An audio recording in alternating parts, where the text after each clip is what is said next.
officially welcome you now to CCL's training tonight. This is our weekly webinar program of Citizens Climate Lobby that provides our CCL supporters with access to in-depth learning opportunities on topics related to climate change and effective climate advocacy. So I'm your host tonight, Mindy Aller, and our topic tonight is what emissions reductions did the clean energy tax credits achieve? CCL volunteers put a lot of work into pushing the clean energy tax credits within the Inflation Reduction Act over the finish line when it was signed into law in 2022. And then also put a lot of work into protecting some of its provisions from an outright repeal in the big budget bill earlier this year. So how much did our efforts achieve for the climate? Our CCL research manager, Dana Nuccitelli, tonight will give us an exploration of modeling scenarios in an effort to quantify how much climate pollution our CCL volunteer efforts succeeded in preventing in our pursuit to preserve a livable climate. And with that, I'd like to introduce our speaker tonight. Dana Nuccitelli is an environmental scientist with degrees in astrophysics and physics from UC Berkeley and UC Davis. He's also a climate journalist for skepticalscience.com, The Guardian, and Yale Climate Connections.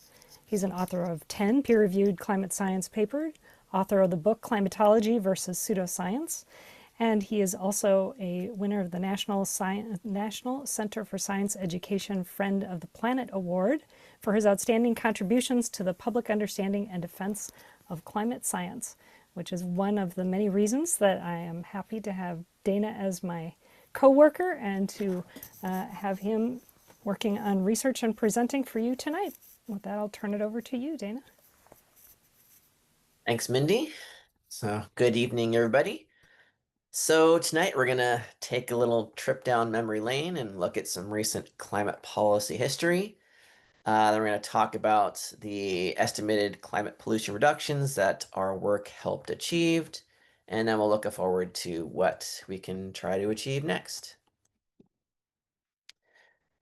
So first, we'll stroll down memory lane. We're going to go all the way back to 2021, which feels like a really long time ago. I think we might have still had black and white TVs and fax machines, maybe telegraphs back then. Feels like forever. But back then, that's when we had President Biden. We had the Democrats having the majority in the House and the Senate. And so they were doing their budget reconciliation at the time, which we probably all recall was going to be called Build Back Better. It was going to have a bunch of social policies and climate policies in it. So on the climate front, they were debating how to best tackle climate change with federal policies. They talked about I still have it on Sam. They talked about maybe doing a clean electricity standard, which is where we basically would tell utilities you have to get X percentage of your electricity from clean sources by a certain date. They, of course, were talking about maybe doing a carbon price, which CCL was advocating that they should put in there. And then they talked about doing some clean technology tax credits and rebates, which ended up being the kind of surviving climate policy that made it in there. They were also talking about doing like healthcare and tax code changes and social programs, and there's like big idea we're gonna do this big old huge package. It's gonna be like $3.5 trillion, and it's gonna have everything in it. And then kind of the reality of congressional negotiations kind of beat that down a little bit. But the House did pass a Build Back Better bill that was $2 trillion in size, and it had those clean technology tax credits and rebates in there. And then they sent it along to the Senate, recognizing that it was going to change in the Senate. So that happened in November of 2021. And so then it came to the Senate, and then we hit the Joe Manchin roadblock, and Joe Manchin was like, I don't think this is going to happen. I don't agree with a lot of this stuff. And so it was officially dead in February of 2022, a few months later. But then just Senator Manchin kind of came back on board. He said maybe we can agree on some of this stuff, like some climate spending, some prescription drugs, some tax changes. So that was just a month after that, in March, that Senator Manchin was kind of more amenable to some negotiations. Then a couple months later, actually just about a month later in April, Build Back Better was dead again. Joe Manchin said, no, I can't agree to this stuff. And we kind of went back to the other side where we're all kind of despondent that the bill wasn't going to happen. But then again, he came around and decided, well, maybe I can agree to something on climate and taxes. And so we kind of were just like bouncing back and forth between hope and despondency there for a good long period of pretty much most of 2022. And so in the meantime, we were doing what we could do to try to get the bill passed. So in that basically year-long period, you guys had 920 meetings with your congressional offices. We did over 225,000 contacts to Congress, including over 50,000 phone calls. In the last 2 weeks, when we were trying to push the bill over the finish line, we did 10,000 contacts to our members of Congress. We, in that year-long period, published over 2,000 letters to the editor and 676 op-eds in newspapers around the country. So you guys were working really hard to get the bill passed, and ultimately we succeeded. We got not Build Back Better, we got the Inflation Reduction Act signed into law in August of 2022. So that was great. Of course, we know it had lots of good stuff in it. Most importantly, it had those clean energy tax credits, which were responsible for about half of the potential emissions reductions in the bill. It had the fee on methane pollution, the EV tax credits, building electrification and efficiency, incentives and tax credits, natural climate solutions funding, carbon capture and storage, green hydrogen stuff, all kinds of different investments in climate solutions. And so it was, in law from August 2022 through this year. So basically 3 years, it was fully in law and it was doing a good job, doing what we intended. So you can see this is from the Clean Investment Monitor from MIT. You can see here in the blue is investments in clean manufacturing. The orange is investments in clean energy and industry. The yellow is clean energy purchases, things like people buying EVs and solar panels and heat pumps. So that was all getting boosted throughout 2023 and 2024. On the right here is investments in clean manufacturing by quarter. So you can see in 2022 and 2023 and 2024, all those investments were getting bigger and bigger and bigger as we were investing in all this clean domestic manufacturing of EVs and batteries and solar panels to meet this growing demand for clean technologies. So that was all great stuff. That resulted especially in a rapid growth in the amount of solar power that we're generating in the United States. You can kind of see that here. This is from the Energy Information Administration, showing where the sources that we are getting our power from. So the last couple of years, you can see the yellow on top here, solar power getting significantly bigger. It used to be tiny, now it's getting to be a significant chunk of our electricity production. You could also see it over here. It's becoming an increasingly large share of our power generation. So that's a good outcome from our work on the Inflation Reduction Act.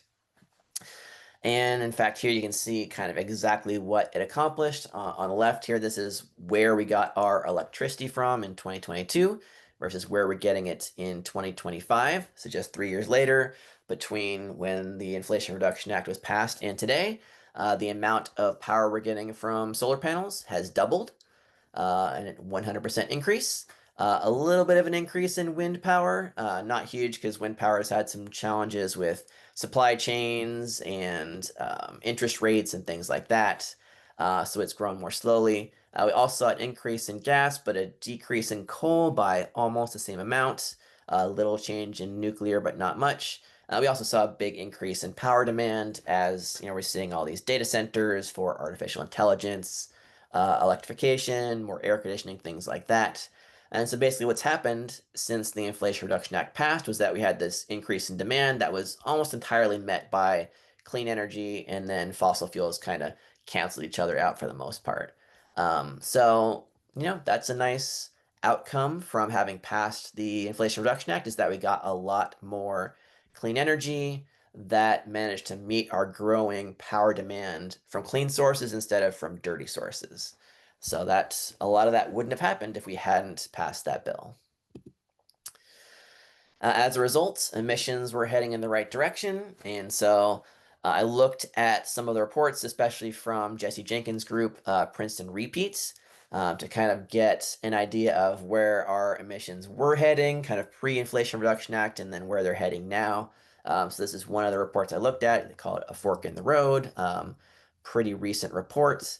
So you can see some of the scenarios with different emissions depending on different policies here. And I took that and I kind of put it into some charts. And so this is kind of an estimate of where we were headed in terms of US greenhouse gas emissions had we never passed the Inflation Reduction Act or maintained any of its provisions. So you can see historically our emissions were already heading down, kind of slowly but steadily and gradually, pretty much because we were replacing expensive coal with cleaner and cheaper sources, renewables and gas. And so we were already heading down, and then we would have been heading down in roughly that same pace, maybe a little bit slower now that our power generation is increasing. So that's increasing our demand for all kinds of power sources. It's going to make it harder for us to phase out coal and gas as quickly. And so it might have actually even slowed down the rate at which our emissions decreased had we not passed the Inflation Reduction Act at all. But we did pass the Inflation Reduction Act, so this is the Princeton Repeats estimate of how our emissions were going to change in the future under the Inflation Reduction Act. In blue here, you can see a significantly faster decrease in emissions. Down here is our former Paris Agreement commitments, which was to cut our emissions 50% below 2005 levels by 2030. So we weren't on track to hit that, but we were moving in the right direction. Had we, added some more policies on top of the IRA, we might have been able to get there. But of course, that didn't happen. Then instead, we had the 2024 election. Leading up to the election, we had then candidate Trump saying he was going to terminate what he called the Green New Scam, basically saying he was going to try to outright repeal the entirety of the Inflation Reduction Act. Some congressional Republican candidates were saying the same thing. They were saying we're going to repeal, if we get in power, we're going to repeal the entirety of the Inflation Reduction Act. And then they won the election. They got the majority in Congress and they got the White House. And so we at CCL said, okay, we need to jump into action again and try to defend as many of these clean energy provisions as possible to defend as many of those emission reductions as possible. So we did lots of stuff on that this year. We had the conservative conference. We had monthly speakers talking about the good stuff the IRA was doing. We did the data to defend the IRA database, documenting all the jobs and revenue and all these great benefits associated with the Inflation Reduction Act for our local districts and states. We did some blog posts about it, how we're going to defend the IRA. And Flannery's got a nice roadmap, her 2025 policy roadmap, which actually Mindy and there's a nice link to this one in the notes if you want to plop that in the chat. If people want to check out the roadmap, if you click the clean energy button, you can just see the specific kind of IRA related actions that we took to defend the clean energy tax credits, and there's, as you can see on this roadmap, there was a lot of them. We did a whole lot of different stuff, so I'm going to go through some of these. So early this year, we did a lot of different stuff. We did all these data to defend the IRA trainings that a lot of folks joined to learn about the data that we're going to use, to talk about the great stuff the IRA was doing in our districts. At the conservative conference, we lobbied 47 Republican offices and asked them to preserve as much of the IRA as possible. During these 4 or 5 months, we generated almost 9,000 calls and emails to Congress in support of the IRA and clean energy tax credits. We did 120 in-district drop-offs to Republican offices of materials supporting the Inflation Reduction Act. And then since the Ways and Means Committee in the House and the Finance Committee in the Senate were the ones in charge of constructing those bodies' new reconciliation packages, those were really important members. And so we had 21 meetings with the offices of House Ways and Means Committee members and Senate Finance Committee members in early part of the year too, asking them again, while you're putting together your budget reconciliation package, please preserve as much of these clean energy tax credits as possible.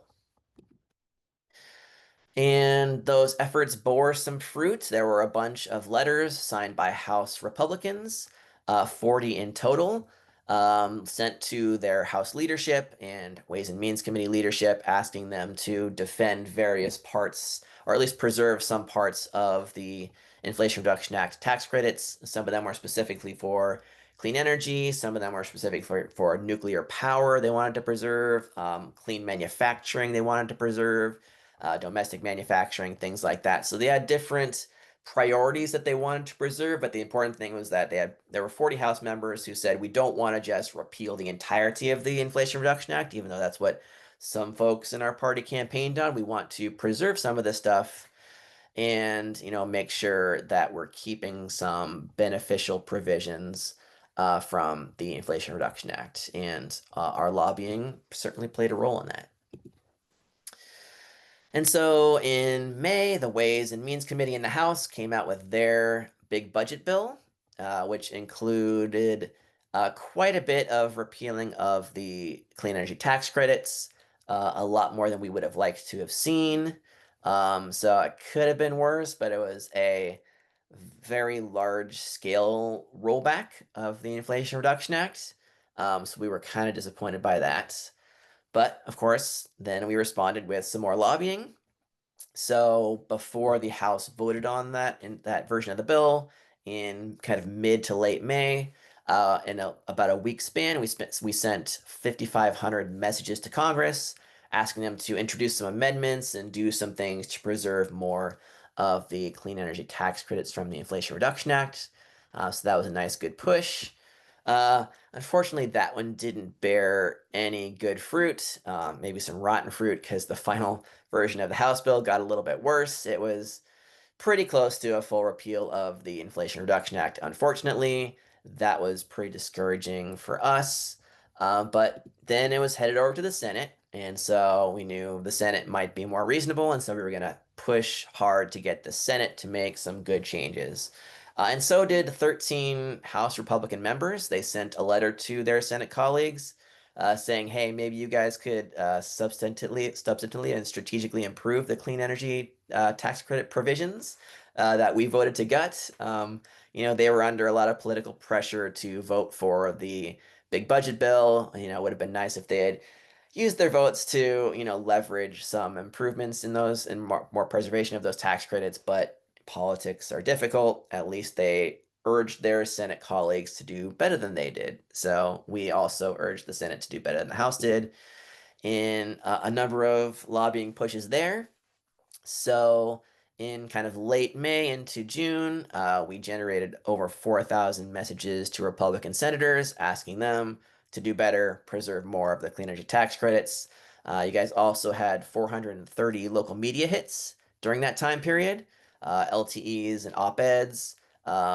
Again, creating that political will and expressing constituent desire for the Senate to do a better job than the House did.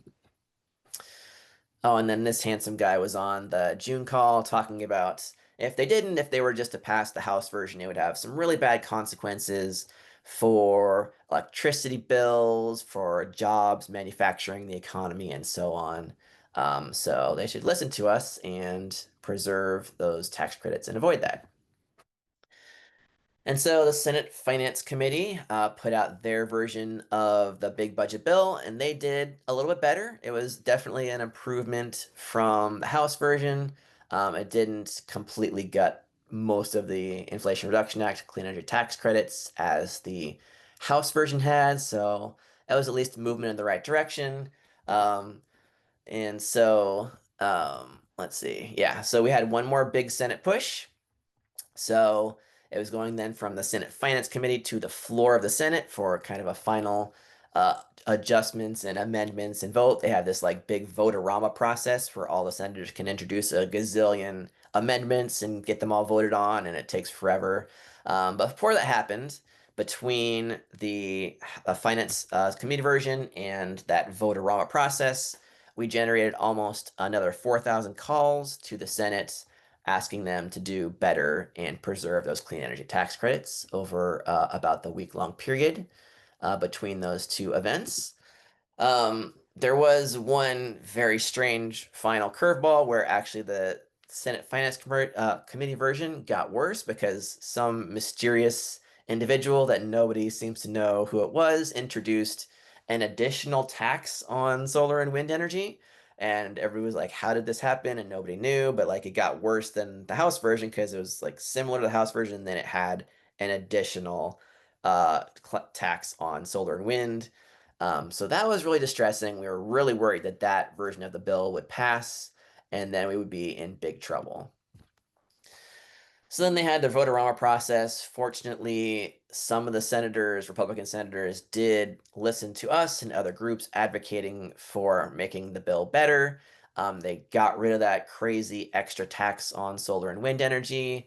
They extended some of the clean energy tax credits, especially for like batteries and nuclear power and geothermal and hydropower. Those got extended into the 2030s. They gave solar and wind at least a 1 year runway to try to get in place and qualify for the clean energy tax credits.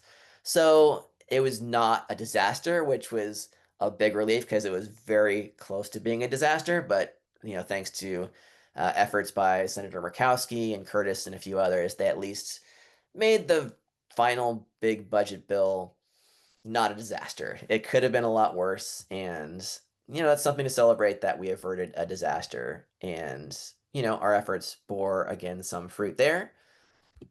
And so then a question we had was like, okay, exactly how much did we achieve by A, passing the IRA in the first place, and then B, averting that disaster of like an entire repeal of the bill, maybe even an extra tax on solar and wind. And so now we've got some tax credits left. We've got some stuff that we built over the past 3 years while the IRA was fully in place. So what did that accomplish? And so that's what I tried to look into some data and tried to come up with the best answer possible to that question. And so one thing we achieved is that, again, since we've had these clean energy tax credits in place over the past 3 years, we got a lot of solar power, solar panels, and battery storage systems built. And so you can kind of see that on this chart. The blue is new wind that we added, new wind energy capacity. The yellow is new solar power capacity. And the green is new battery storage capacity. So you can see wind's not doing a great again because they have supply chain issues, interest rate issues. Now they have additional permitting issues. So wind is struggling, but solar has been doing great. It's been going gangbusters.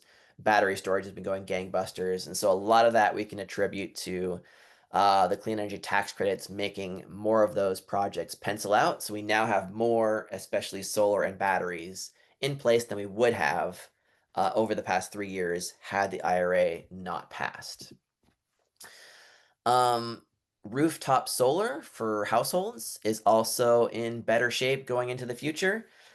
So here we've got some projections of how much, basically how many solar systems we would be installing on household rooftops in the United States. The green is projections had the Inflation Reduction Act remain in place. The red is projections had the House version of the Republican budget bill passed. That would have just gutted rooftop solar. You can see it would have just plummeted there. And then the final version of the bill, it's kind of in between. It did okay. It did phase out tax credits for buying rooftop solar systems at the end of this year. However, it maintained tax credits for leasing rooftop solar systems into the future. And so there's kind of a little bit of drop and then a rebound as a result of that. So rooftop solar systems are, at least the leasing of them is in decent shape. So we're going to get still a decent amount of rooftop solar, which is a nice improvement over the House version of the bill. That would have been really bad for the rooftop solar industry.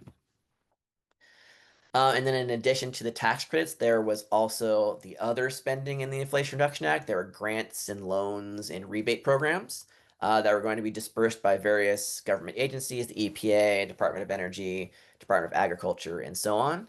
And so Heat Map kind of looked into those and found that about 2/3 of that money that was going to be supposed to be spent on the Inflation Reduction Act was ultimately obligated and sent out to states. So it's on the order of $60 billion, which is a decent amount of money. It's a lot smaller than the clean energy tax credits, which are in the ballpark of 500 billion to a trillion in that range somewhere. So it's significantly smaller. It's like 1/10 of the amount of spending that would have been associated with the clean energy tax credits, but it's still a nice chunk of money. It's a lot of good programs and research and development investments were made based on those dollars being spent and sent out the door. So that was good too.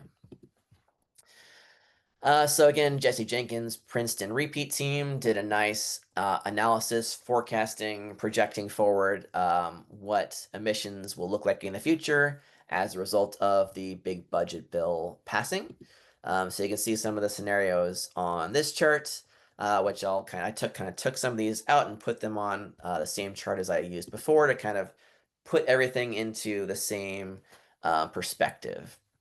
So again, you can see here the same chart as before, where the purple is had we not passed the Inflation Reduction Act, the blue is with the Inflation Reduction Act fully in place. One thing you can see is 2023 and 2024 and 2025. You can see there is a little bit of a gap, there, because of the solar panels and the batteries and the stuff that we have already installed has already reduced emissions a bit. So we've already made some progress there. Um, Another thing that's happening that we at CCL have talked about and put some work into is the EPA's repeal of pretty much every climate regulation that they can, especially the motor vehicle tailpipe emissions regulations. There's also the Biden administration's EPA tried to implement a power plant emissions rule, but that got challenged in court. That was stuck in court, and now the current EPA is going to chuck that out the window. So that never became law, but had it become law, that's kind of included in this blue line. And so if you take out the power plant proposed rule, the vehicle tailpipe rule, and all the other climate rules, it drops from this blue line to this pink line. So that's kind of where we were as a result of the EPA's regulation repeals. And then this red line is if on top of that, you also take into account the big budget bills, clean energy tax credit, and other climate spending or rollbacks. So basically, what we achieved is the difference between this purple dashed line and this red line, which is the path that we're on now. So had we not passed the Inflation Reduction Act, or had we not preserved some of its provisions, we would have been on track with this purple line. Instead, we're on track with the red line.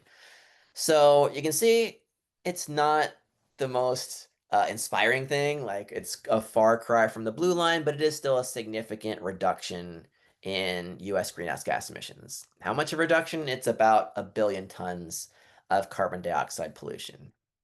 That's kind of the difference over 10 years between the purple line and the red line is that we avoided about 1 billion tons of climate pollution by passing and preserving some of the Inflation Reduction Act's clean energy tax credits and other climate provisions. So that's the equivalent of permanently shutting down 26 coal power plants or taking 23 million cars off the road. Again, it's a far cry. I don't want to sugarcoat it. It's a far cry. The blue line would have been about 7 billion tons of avoided emissions. Instead, we're at 1 billion tons. So, it's a lot further back than we would have liked to have been, than we were on track for. But at the same time, like especially when you consider right now the Trump administration is trying to keep as many coal power plants up and running as possible. Like it's hard to get rid of coal power plants right now, and with the emissions reduction acts, emissions that we reduced with the Inflation Reduction Act and maintaining some of its provisions, that's like knocking 26 of those coal power plants offline.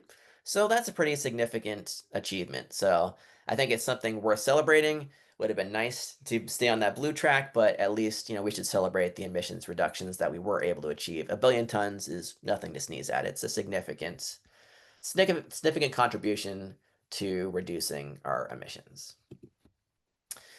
So now that's in the rearview mirror. So now the question is, how do we get to the next 1 billion tons of pollution avoided? So, of course, one thing that we're trying to work on right now is the appropriations process, although the government has just shut down. And so Those negotiations are in kind of a strange state right now. They're just trying to figure out whether to reopen the government for a short period of time and resume the appropriations negotiations. But in those appropriations negotiations, we want to make sure that Congress is adequately funding key climate and energy programs, science at NOAA and NASA, and also important energy programs and research and development investments from the Department of Energy.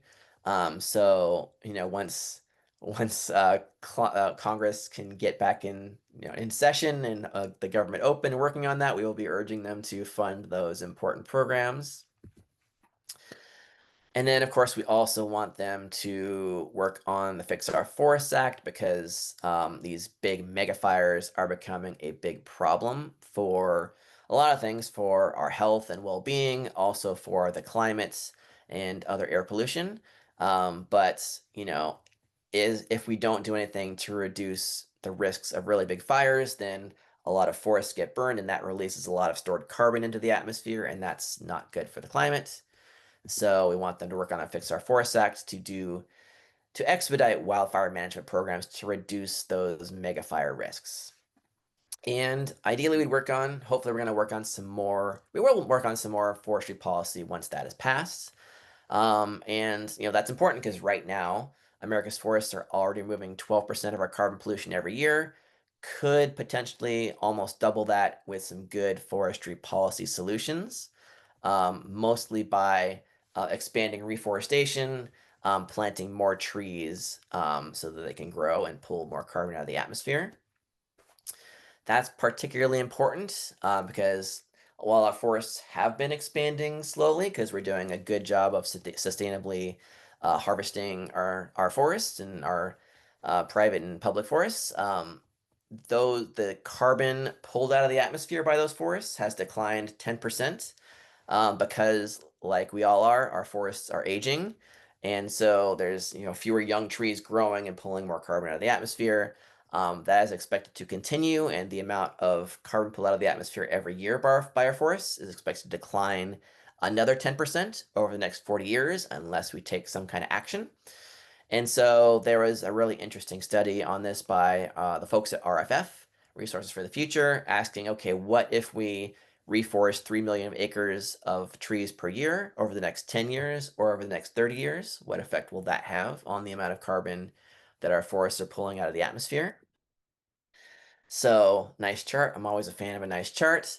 On the left here, this is the business as usual. The blue is the amount of carbon our forests are pulling out of the atmosphere every year. You can see it's been slowing down a little bit as they age, and that slowing and aging is projected to continue into the future. And so we're not getting as much carbon removed from the atmosphere every year as we used to. So if we plant 3 million acres of trees every year over 10 years from, 20, in this case, about 2020 to 2030, you can see that more than offsets that aging loss until we stop planting those trees, and then the aging factor kind of takes over again. Or on this right one, it's what if we do that 3 million acres per year of reforestation over 30 years, and then so for that 30-year period, then you're actually pulling more carbon out of the atmosphere again. And so that is an important solution to kind of offset the potential loss of carbon removal from our forests becoming older is reforestation. So hopefully after we fix our forests, we can work on some reforestation policies. Like I'm a fan, there's a Trillion Trees Act that I would like Congress to kind of take up again and see if we can do something related to that possibly. Then, of course, carbon pricing, always important, always something we're working on, especially right now, border forward carbon pricing, because the European Union is working on their carbon border adjustments, where they're going to, on all the stuff they're importing from countries without carbon pricing or something similar, they're going to put a price on those imports. So the European Union's already moving forward of it. The UK is going to move forward with a carbon border adjustment mechanism. So there's interest in doing something in the United States, especially since our domestic manufacturing is low carbon, especially related to some of our opponents or of our geopolitical, I don't want to say enemies, but our geopolitical foes, I guess, like China, who are viewed not so well by members of Congress who want to compete better in terms of manufacturing, then putting a price on the extra carbon content of stuff coming from China helps our domestic manufacturing compete. So doing some kind of carbon border adjustment, carbon tariff has some bipartisan interest, and so we're going to see if we can at least get that moving forward in Congress. We'll see how much interest there is in that. And then, of course, really important is permitting reform, because there's a lot of concern about, will permitting reform still benefit clean energy? And the answer is still yes, because most of what we continue to build, most of what we'll build going forward is still going to be clean, especially solar and batteries. Even if the clean energy tax credits get phased out, solar and batteries are still relatively cheap. They're also very fast to build, fast to deploy, and that's what we're going to need to meet our rapidly growing energy demand, especially from data centers and AI in the next few years, because fossil fuels are the alternative, but they're still constrained by cost. Coal plants are still really expensive. We're not going to be building any new coal plants. Gas plants are becoming increasingly expensive because there are supply chain issues there. We don't have enough turbines to deploy and meet the growing energy demand. And that's becoming increasingly expensive because of the high demand and low supply. And so it's still, solar and batteries are still the best, most cost-effective, most rapid option. And so that's still most of what we're going to be building. And so if we can do permitting reform and let those get built faster and more expedited manner, that will mostly benefit clean energy. It's also really important to get transmission line permitting reform done, because all energy sources, but especially clean energy, would benefit from having more capacity to connect to the grid. We've kind of got our grid is also aging like we in our forests are, and so we need more capacity to connect that clean energy to the grid. And having more transmission capacity also increases our energy security and energy affordability in general. An increasing number of members of Congress from both sides of the aisle are recognizing this, and so looks likely that we're going to see, if we can get a good permitting reform bill done, it will have some good transmission permitting reforms in there. And that's really important. We actually saw that in last year's Energy Permitting Reform Act, when these different energy modeling groups modeled the emissions impacts of different provisions in the bill. The big one was electric transmission lines. If we were to permit and build those faster, those would achieve big emissions reductions on the order of 10 billion tons. So compared to the billion tons we just achieved in reducing emissions from the IRA, these would have reduced 10 billion tons of emissions over the next 25 years. This is now outdated because that assumed that the Inflation Reduction Act was in place and we could have still continued to build lots of clean energy fast. So it's not going to be as fast now. And so, the emissions benefits of transmission won't be as large as they would have been in an IRA world, but they will still be significant. Transmission permitting reform is especially important for reducing emissions, and so that's something we're definitely gonna want to keep working on to get our next billion or several billion tons of emissions avoided. With that, thank you all for joining us tonight. Have a great night, and we look forward to seeing you on future training nights. Thank you for listening to this episode of Citizens Climate Lobby's training program. You can tune into more episodes anywhere podcasts are available. Inspired by what you heard today? Join Citizens Climate Lobby to advocate for bipartisan climate solutions. Go to community.citizensclimate.org to find more trainings, resources, your local chapter, national action teams, discussion forums, and more. Be sure to like our Facebook page and follow us on Twitter and Instagram @CitizensClimate. We also invite all of our listeners to subscribe to our YouTube channel for more inspiration. Like what you hear? Recommend us to your friends and make sure to give us a 5-star rating. It helps us show up on other listeners' feeds. Feel free to pass on any suggestions for future episodes in the comments as well. And together, we are creating the political will for a livable world.